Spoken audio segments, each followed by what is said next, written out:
जय हिंद दोस्तों। तो चलिए आज हम शुरू करते हैं जैन धर्म। पिछली वीडियो में हमने वेद और वैदिक काल को पढ़ लिया था। तो वैदिक काल में हमने क्या क्या पढ़ा था उसे भी ज़रा थोड़ा देख लेते हैं, फिर उसके बाद आगे बढ़ते हैं। तो वैदिक काल में हमने वेद, उपवेद, वेदांग, ब्राह्मण ग्रंथ, उपनिषद, महाकाव्य और वेदांत ये सब देख लिए हैं वैदिक काल में हम लोग। और अब हम लोग जैन धर्म की ओर बढ़ते हैं, जिसमें हम लोग आगम, अंग, उपांग, 14 पूर्वा, 12 अंग, भगवती सूत्र वगैरह पढ़ेंगे। जैन धर्म हमको पढ़ना है। अब देखिए, धार्मिक स्रोत में हमने ब्राह्मण को मतलब हिंदू समाज को कवर कर लिया है। अब गैर ब्राह्मण जैसे जैन और बौद्ध को अब देखेंगे हम लोग। तो अगर आप लोगों ने पिछली वीडियो नहीं देखा है तो वो जाके ज़रूर देखें, जिसमें हमने वेद के बारे में पूरा डिटेल में बताई हूँ, वो आप जाके देख लीजिए। तो चलिए शुरू करते हैं। जैन धर्म में जैसे तीर्थंकर क्या होता है ये समझना है हमें। तो तीर्थंकर जैसे कि सिख धर्म में गुरु और हिंदू धर्म में अवतारों की चर्चा मिली है, उस तरह से जैन धर्म में तीर्थंकर हुआ करते थे। सारे तीर्थंकर मिला के सब 24 तीर्थंकर हैं। सबसे पहले तीर्थंकर हमारे ऋषभदेव हैं। ऋषभदेव को आदिदेव के नाम से भी जाना जाता है। सबसे पहले तीर्थंकर है जो जैन धर्म के संस्थापक भी माने जाते हैं। इन्होंने हिमालय पर तपस्या करके मोक्ष प्राप्त किया, मतलब कि ज्ञान की प्राप्ति की। हिमालय पर तपस्या किया और ज्ञान की प्राप्ति की। इनका जो चिन्ह था वृषभ यानी कि बैल था। हमारे देखिए, सभी तीर्थंकरों को नहीं याद करना है हमें, बस जो इम्पोर्टेंट है क्वेश्चन आते हैं उसको ही देखना है। तो हमारे और अगर मैं एक ऐसा वीडियो लेके आऊँगी जिसमें जैन धर्म, बौद्ध धर्म से रिलेटेड सारे क्वेश्चन होंगे, 30 25 क्वेश्चन होंगे। तो जो इम्पोर्टेंट होगा उसमें मैं दे दिया करूँगी, दिखा दूँगी, तो उसमें आप लोग याद कर सकते हैं। और यहाँ पे जो समझाने लायक है, जिसमें जिन तीर्थंकरों गुरुओं में ज़्यादा बात है बताने लायक, जिनसे 2-4 क्वेश्चन बनते हैं, उन्हीं को हम देखते चलेंगे। और जो एक क्वेश्चन वाले हैं तो उनको तो हम लोग ऑब्जेक्टिव में ही, वन लाइनर क्वेश्चन में ही देख सकते हैं। तो चलिए, 23वें तीर्थंकर है हमारे पास पारसनाथ संवेद शिखर झारखंड में इन्होंने अपना ज्ञान प्राप्त किया। झारखंड के संवेद शिखर पहाड़ियों में जब उन्होंने अपना ज्ञान प्राप्त किया तो उस जगह को ही पारसनाथ की चोटी के नाम से जाना जाने लगा। इन्होंने चतुरायन धर्म दिया। चतुरायन धर्म में उन्होंने कहा कि धन संग्रह नहीं करना चाहिए, चोरी नहीं करना चाहिए, झूठ नहीं बोलना चाहिए और हिंसा नहीं करनी चाहिए। इनका जो चिन्ह है नाग का फन यानी कि सर्प, इनका प्रतीक चिन्ह है। जिस तरह ऋषभदेव का वृषभ यानी कि बैल प्रतीक चिन्ह है, उसी तरह पारसनाथ का हमारा सर्प चिन्ह है। महावीर स्वामी जैन धर्म के अंतिम और 24वें तीर्थंकर रहे हैं। इनका जन्म, इन्होंने देखिए पंचायन धर्म दिया। इनके बारे में हमें बहुत पढ़ना है। ये जैन धर्म के महावीर स्वामी को जैन धर्म का वास्तविक संस्थापक माना जाता है। इन्होंने पंचायन धर्म दिया। देखिए, ये जो चार धर्म है, चतुरायन धर्म, उसमें एक और धर्म जोड़ दिया जिसे ब्रह्मचर्य कहा गया कि इसमें स्त्रियों से दूरी बनाए रखें और ब्रह्मचर्य का पालन करें। ये 5वां था। तो पहला है धन संग्रह नहीं करे, जो पारसनाथ ने भी ये कहा। चोरी नहीं करे, हिंसा नहीं करे, इन्होंने ये सब बात कहा। और झूठ नहीं बोले, ये सब बात इन्होंने भी कहा है। और इन्होंने बस एक जोड़ दिया है कि ब्रह्मचर्य जीवन का पालन करें। इनका जन्म 540 BC पूर्व कुंडलग्राम में हुआ।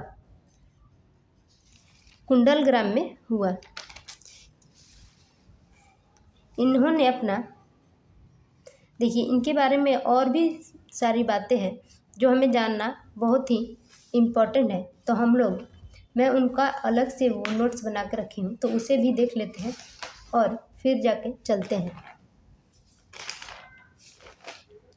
ज़रा रुकिए, वो नोट्स निकाल लूँ। देखिए, महावीर स्वामी, इनका जन्म कुंडलग्राम वैशाली के 540 BC पूर्व हुआ। इनके पिता का नाम सिद्धार्थ है और इनका महावीर स्वामी के बचपन का नाम वर्धमान रहा है और इनके पिता का नाम सिद्धार्थ है। ये ज्ञात्री कुल के राजा थे। इनके जो पिता थे ज्ञात्री कुल के राजा थे और इनकी माता त्रिशला थी जो लिच्छवी कुमारी थी। इन्हें लिच्छवी नरेश चेटक की बहन थी। जो त्रिशला थी वो लिच्छवी नरेश चेटक की बहन है। अब चेटक कौन है और लिच्छवी कहाँ है, ये हमें आगे की हिस्ट्री में आगे जब पढ़ेंगे तो पता चलेगा। तो आप लोग ज़्यादा कंफ्यूज ना होइए, बस इसे याद रखिए। आगे जब रिलेट करके पढ़ेंगे तो आप लोगों को बहुत मज़ा आएगा। इनके बड़े भाई का नाम नंदीवर्मन आप लोगों ने नाम सुना होगा, नंदीवर्मन थे। इनकी पत्नी का नाम, महावीर स्वामी के पत्नी का नाम, जितनी भी बातें ये सब लिखी हैं वो सब महावीर स्वामी के बारे में लिखी गई है। तो इनकी पत्नी का नाम यशोदा है तथा इनकी बेटी भी रही है जिसका नाम प्रियदर्शिनी और दामाद का नाम जमाली था। इन्होंने 30 वर्ष की उम्र में अपना घर छोड़ दिया, गृहस्थ जीवन का त्याग कर दिया और ब्रह्मचर्य जीवन का पालन करने लगे। 12 वर्ष की कड़ी तपस्या के बाद ज्ञान की प्राप्ति हुई।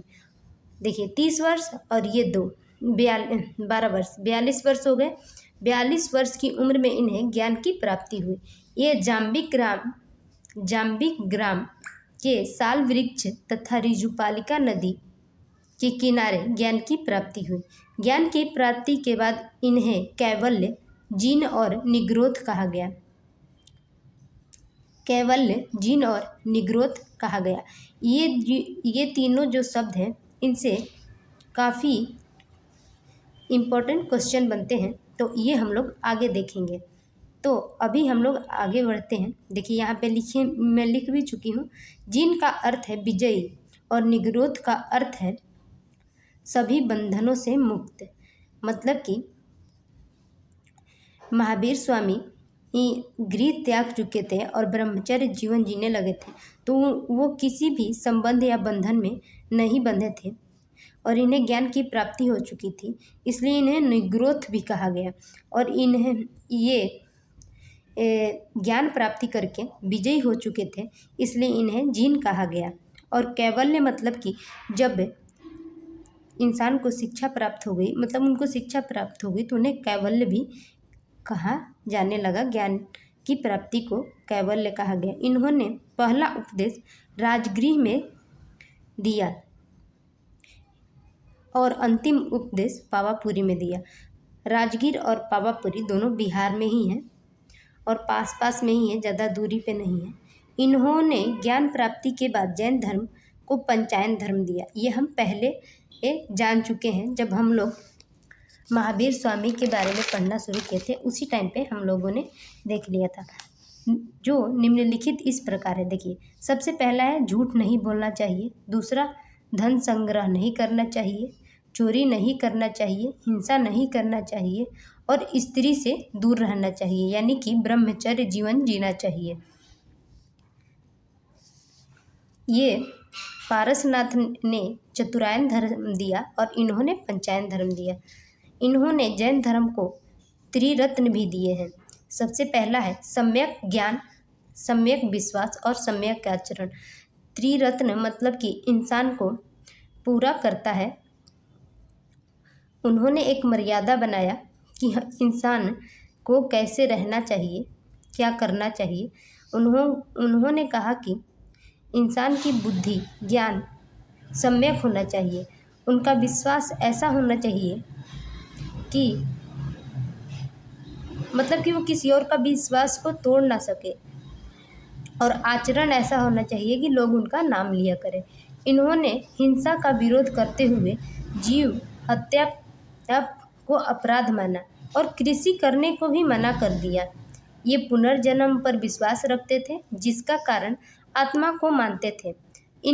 ये आत्मा को इतना तड़पाना चाहते थे कि ये दोबारा जब इन्होंने कहा कि जब इंसान की आत्मा को तड़पाया जाएगा तो वो दोबारा आज जन्म नहीं लेगी, मतलब किसी भी जीव के रूप में जन्म नहीं लेगी, तो वो हमारे लिए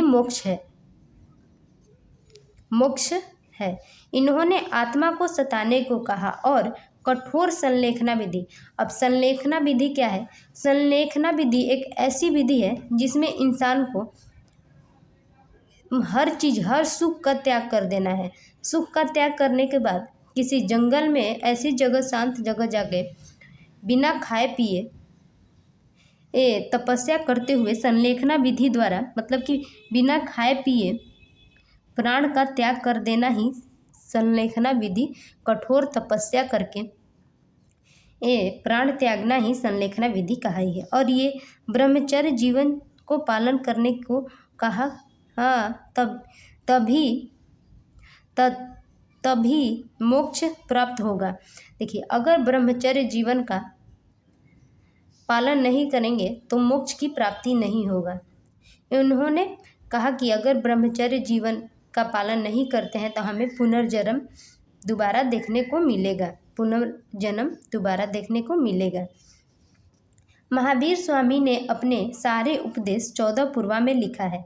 देखिए, 14 पूर्वा जैन धर्म की सबसे इम्पोर्टेंट किताब है। जैसे हमारे लिए हमारी देश की संविधान सबसे इम्पोर्टेंट किताब है, उसी तरह जैन धर्म का सबसे इम्पोर्टेंट किताब 14 पूर्वा को कहा गया है। हिंदू धर्म में कई सारी किताब हैं और ईसाइयों में सबसे महत्वपूर्ण है बाइबल, उसी तरह इसमें 14 पूर्वा है। महावीर स्वामी जैन धर्म के अंतिम तीर्थंकर थे, ये आप लोग जानते ही हैं। महावीर स्वामी का मृत्यु 468 BC पूर्व हुआ। उनका जन्म कब हुआ था? मैंने आप लोगों को बता रखा है कि 540 BC पूर्व उनका जन्म हुआ था और 468 BC पूर्व उनकी मृत्यु हो गई। इनके 2 प्रिय शिष्य थे जो जैन धर्म को बढ़ावा दे रहे थे। उनके मृत्यु के बाद इनके 2 शिष्य थे जो जैन धर्म को आगे लेकर चले। तो चलिए उनके बारे में भी थोड़ा जानते हैं। पहला स्थूलबाहु और दूसरा भद्रबाहु। स्थूलबाहु और भद्रबाहु उनकी मृत्यु के बाद जैन धर्म का नेतृत्व कर रहे थे और मगध में रहते थे। तो मगध में भारी अकाल पड़ा। अकाल पड़ने के बाद मगध में 12 वर्षों के लिए, 1-2 वर्ष के नहीं, 12 वर्षों के लिए भीषण अकाल पड़ा, जिसके कारण भद्रबाहु अपने साथियों को लेकर दक्षिण भारत के कर्नाटक में चले गए, जिनके साथ मगध के राजा चंद्रगुप्त मौर्य मगध के राजा थे। आप लोगों को पता होगा, अशोक के पिता नहीं, दादा है वो, बिंदुसार के बेटे हैं अशोक, सम्राट अशोक। ओके, चंद्रगुप्त भी चले गए जो कर्नाटक के बेलागोला में कठोर संलेखना विधि से अपना प्राण त्याग दिया। उन्होंने 12 वर्ष में जो भीषण अकाल पड़ा था उस टाइम पे चंद्रगुप्त मौर्य कर्नाटक के श्रवणबेलगोला नामक स्थान पे अपना संलेखना विधि द्वारा प्राण त्याग दिए। 12 वर्षों बाद जब वापस मगध लौटे तो स्थूलबाहु और भद्रबाहु में विवाद हो गया, जिसके कारण भद्रबाहु के नेतृत्व वाले अर्धनग्न ही रहते थे। जिन्हें दिगंबर कहा गया। देखिए अर्धनग्न मतलब कि वो मतलब कि थोड़े कपड़े पहनते थे, या थोड़े कपड़े के कपड़े ही नहीं पहनते थे, बस वो लोग मतलब कि आज के हिसाब से बहुत कम कपड़े पहनते थे, नहीं कोई कपड़े, वो कपड़े पहनते ही नहीं थे भाई, क्या कहूँ मैं, जिसे दिगंबर कहा गया। और स्थूल बाहु, देखिए स्थूल बाहु के लोगों मतलब स्थूल बाहु जिन लोगों का नेतृत्व कर रहे थे, वे सफ़ेद कपड़े पहनते थे, सफ़ेद कपड़े पहनते थे, इसलिए इन्हें श्वेतांबर कहा गया। अब देखिए ये याद करने में ना कि कौन दिगंबर किसके नेतृत्व में थे और श्वेतांबर किसके नेतृत्व में थे, ये थोड़ा मतलब याद नहीं होता है, कन्फ्यूज़न होता है। तो यहाँ देखिए स्थूल बाहु स से स्थूल और स से श्वेतांबर, तो स्थूल बाहु और श्वेतांबर, और दिगंबर भद्रबाहु। एक याद हो गया तो दूसरा पता ही चल जाएगा। तो आप लोग इससे याद रखिएगा, स से स्थूल बाहु और स से श्वेतांबर। महावीर स्वामी के मृत्यु के बाद जैन धर्म का पतन होने लगा, जिसके कारण स्थूल बाहु और भद्रबाहु ने पटना में पहली जैन संगीति 300 BC पूर्व बुलवाई, जिसका अध्यक्ष स्थूल बाहु तथा भद्रबाहु ने 12 अंक की रचना की। देखिए इसमें अध्यक्ष स्थूल बाहु थे और इसमें 12 अंग की रचना हुई। इसके बाद अगला जो होगा उसमें 12 उपांग की रचना, मतलब अगला जो संगीति बहलाया जाएगा उसमें 12 उपांग की रचना होगी। दूसरी जैन संगीति 900 वर्ष बाद, देखिए 300 BC, अब 900 वर्ष बाद गुजरात के बल्लभी नगर में बुलाई गई, जिसके अध्यक्ष, अब देखिए 900 वर्षों तक स्थूल बाहु और भद्रबाहु तो जीवित नहीं रहेंगे, तो मतलब कि 900 वर्षों बाद उनकी अध्यक्षता कोई और करता होगा, जिनका नाम था देवाधि श्रमण अध्यक्ष थे दूसरी जैन संगीति के। और उसी संगीति में 12 उपांग की रचना हुई। पहली जैन संगीति में 12 अंग और दूसरी में 12 उपांग की रचना हुई। अब देखिए जैन धर्म के कुछ प्रमुख मंदिर भी हैं जिनके बारे में हमें याद रखना बहुत ज़रूरी है, जो क्वेश्चन बनते हैं। मौर्य काल में मथुरा जैन धर्म का प्रमुख केंद्र था। मौर्य काल में देखिए मौर्य काल के राजा चंद्रगुप्त मौर्य जैन धर्म को मानने वाले थे। तो ये तो ऑफिस मतलब की बात है कि वो मानते थे, तो कोई ना कोई स्थान होगा मौर्य काल में जहाँ जैन धर्म को अधिक बढ़ावा दिया गया होगा, वो अधिक बढ़ावा दिए होंगे। तो ये जैन मंदिर वहाँ पे है मौर्य काल, मथुरा में एक जैन मंदिर है जो मौर्य काल में बहुत फेमस रहा है। कर्नाटक में चामुंड शासकों ने गोमतेश्वर का जैन मंदिर बनवाया, जिसे आज के टाइम पे बाहुबली का मंदिर भी कहा जाता है।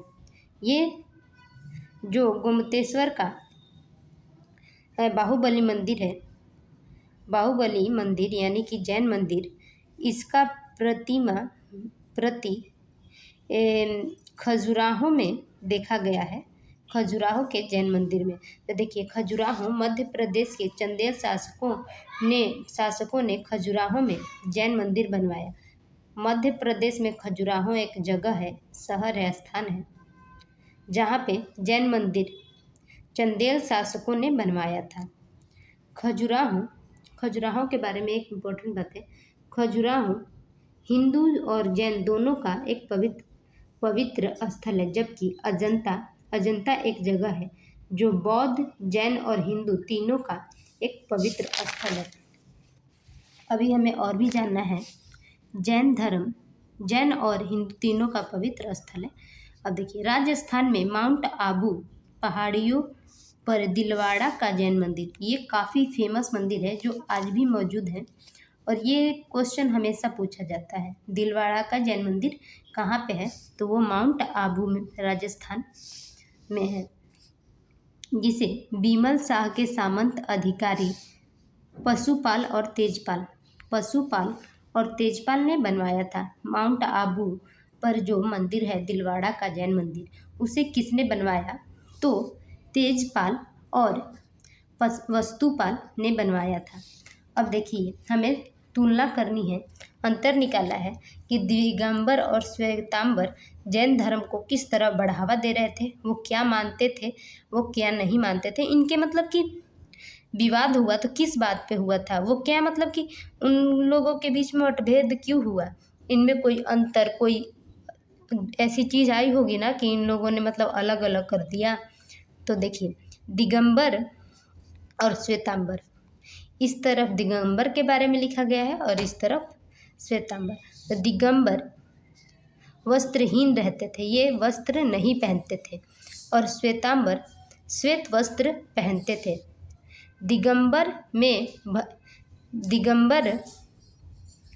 भद्रबाहु का नेतृत्व, दिगंबर का नेतृत्व भद्रबाहु करते थे और श्वेतांबर का नेतृत्व स्थूलबाहु करते थे। याद रखना है मैं कैसे, स से स्थूल और स से श्वेतांबर। तो श्वेतांबर का नेतृत्व स्थूलबाहु करते थे।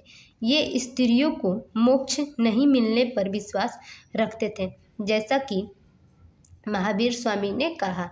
लेकिन श्वेतांबर थे जो ये स्त्रियों को कहते हैं कि इन्हें भी मोक्ष मिल सकता है। ये जैन धर्म के 19वें तीर्थंकर मल्लिनाथ को पुरुष मानते थे और श्वेतांबर लोग ये जैन धर्म के 19वें तीर्थंकर मल्लिनाथ को स्त्री कहते थे।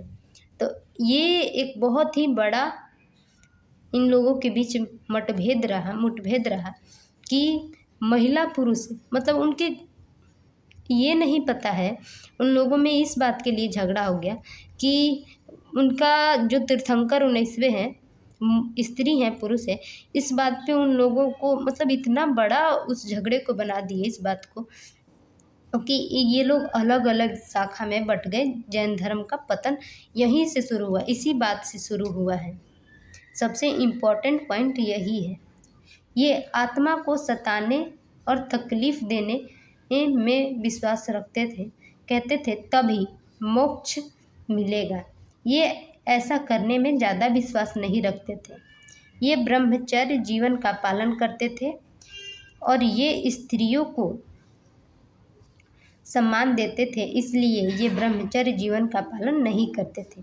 ये कहते थे कि अगर स्त्री अच्छे कर्म करती है तो इन्हें पुरुष जन्म मिलेगा और फिर जैन धर्म पंचायन धर्म, जब पुरुष में जन्म मिल जाएगा तो जैन धर्म में जो पंचायन धर्म महावीर स्वामी ने दिया है उसका पालन करने के बाद फिर मोक्ष मिलेगा। देखिए स्त्रियों पे इन लोगों ने इतना पाबंदियां लगाई और इन्होंने कहा कि ऐसा नहीं है, अगर स्त्री जन्म में ही पंचायन धर्म का पालन करती है तो इन्हें मोक्ष प्राप्त हो सकता है। तो देखिए इस तरह से महावीर स्वामी ने स्त्रियों को देखा है और कहा है। तो देखिए यहाँ पे मैंने बताया, ये छोटे छोटे पॉइंट हैं जिसे भी देखते चलते हैं। इन्होंने पहला उपदेश राजगृह में दिया जो प्राकृत भाषा में होता था। मैं आप लोगों को बार बार एक ही चीज़ क्यों बताती हूँ कि कुछ छूट ना जाए, मैं कुछ नया बताना चाहती हूँ। जब भी मुझे याद आता है मैं आप लोगों को नया बताती हूँ, तो इसलिए बार बार पढ़ना याद करना हमारे लिए ज़रूरी है और मैं भी सीख रही हूँ। अगर कोई गलती हो तो मैं माफ़ी चाहूँगी। अंतिम उपदेश पावापुरी में दिया।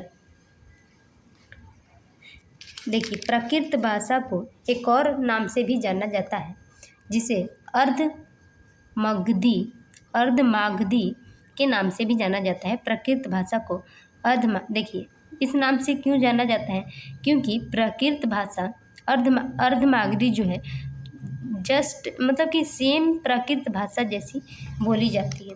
अगर हमारा ऑप्शन में प्राकृत और अर्धमागधी दोनों आए तो हमें प्राकृत भाषा ही मारनी है, ना कि अर्धमागधी। तो ऐसा मतलब कहा जाता है कि अर्धमागधी ही प्राकृत भाषा, लेकिन ये दोनों अलग अलग है। ये जो प्राकृत भाषा है इसकी बोली है अर्धमागधी। जैसे हम लोग हिंदी बोलते हैं और हिंदी की बोली है एक भोजपुरी। भोजपुरी आप लोग जानते होंगे, भोजपुरी हिंदी की तरह होती है लेकिन वो एक बोली है जो जगह जगह पे बदलती रहती है। 14 पूर्वा में महावीर स्वामी ने अपने जीवन काल में जितने भी उपदेश दिए हैं 14 पूर्वा में लिखे। आगम, भगवती सूत्र और कल्प, अंग, उपांग, ये सब उस टाइम पे लिखा गया है। महावीर स्वामी के निर्वाण के बाद का लिखा हुआ है। और देखिए एक और शब्द है कैवल्य। जब महावीर स्वामी को निर्वाण प्राप्त हो गया, निर्वाण मतलब कि जब वो संलेखना विधि से अपना प्राण त्याग दिए तो उसे कैवल्य मतलब कैवल्य प्राप्ति, मोक्ष प्राप्ति, मोक्ष हम हिंदू धर्म में मोक्ष स्वर्ग कहा जाता है, वैसे जैन धर्म में कैवल्य कहा जाता है। यहाँ पे मैंने लिख भी दिया है। इन्होंने हिंसा पर ध्यान देते हुए मैं कहा कि हिंसा नहीं करना है और खेती करने को भी मना किया। ये ईश्वर को नहीं मानते थे, ये कहते थे कि ईश्वर नहीं होता है। मूर्ति पूजा को विरोध करते थे, मूर्ति पूजन के। ये पुनर्जन्म का कारण आत्मा को मानते थे। माफ करिएगा, पुनर्जन्म का कारण आत्मा को मानते थे। संलेखना यानी कि संलेखना को संथाली विधि भी कहा जाता था। मोक्ष मिलना, मोक्ष को कैवल्य नाम से भी जाना जाता है। शिष्य जमाली पहले थे तथा महिला में चंपा। देखिए जैन धर्म के मतलब कि महावीर स्वामी के सबसे पहले शिष्य जमाली रहे हैं और सबसे पहली शिष्य महिला मतलब चंपा रही है। वसदे क्या है? अब देखिए जहाँ पे जैन भिक्षुक निवास करते हैं उसे वसदे कहा गया है। ये क्वेश्चन आता है कि जैन भिक्षुक का निवास स्थान क्या कहा जाता है, तो वसदे। इन्होंने त्रिरत्न दिया: सम्यक दृष्टि, सम्यक विश्वास, सम्यक आचरण। 468 बीसी पूर्व महावीर स्वामी की पावापुरी में निर्वाण की प्राप्ति 72 वर्ष की उम्र में हो गई। निर्वाण के बाद पहला उपदेश आर्य सुधर्मा ने स्थूलबाहु और भद्रबाहु को दिया। इनके मतलब जो शिष्य थे स्थूलबाहु, भद्रबाहु। मगध में अकाल पड़ने पर चंद्रगुप्त मौर्य भद्रबाहु के नेतृत्व में श्रवण बेलगोला में अपना निर्माण प्राप्त किए। इन्होंने 12 वर्ष बाद जब लौटे तो स्थूलबाहु और भद्रबाहु में विवाद हो गया, जिसमें स्थूलबाहु वस्त्र पहनते थे और भद्रबाहु के नेतृत्व के लोग दिगंबर कहलाए और वो वस्त्र नहीं पहनते थे और श्वेतांबर लोग सफ़ेद वस्त्र पहनते थे। संगीतीय और सम्मेलन पहला था 300 और फिर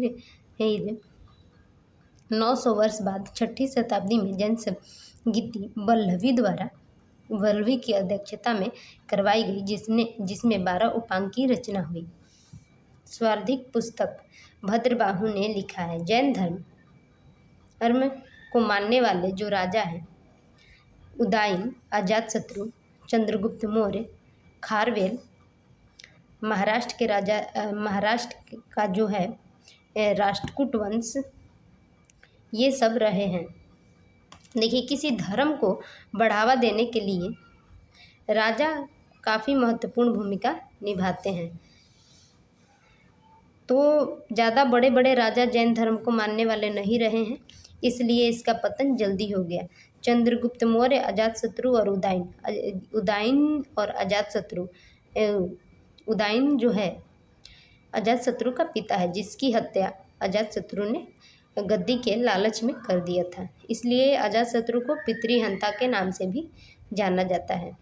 उड़ीसा के राजा खारवेल थे, जिन्होंने जैन धर्म को मानते थे। इनके शिष्य को प्रमुख शिष्य मतलब जो शिष्य थे इन्हें गंधर कहा जाता था। इनके शिष्य जो होते थे उन्हें गंधर कहा जाता था। मंदिरों के बारे में हम लोगों ने पढ़ लिया है, यहाँ पे मैंने थोड़ा अजीब कर दिया है। तो हमारा जैन धर्म ख़त्म हुआ, तो अगली वीडियो में हम लोग बौद्ध धर्म के बारे में जानेंगे।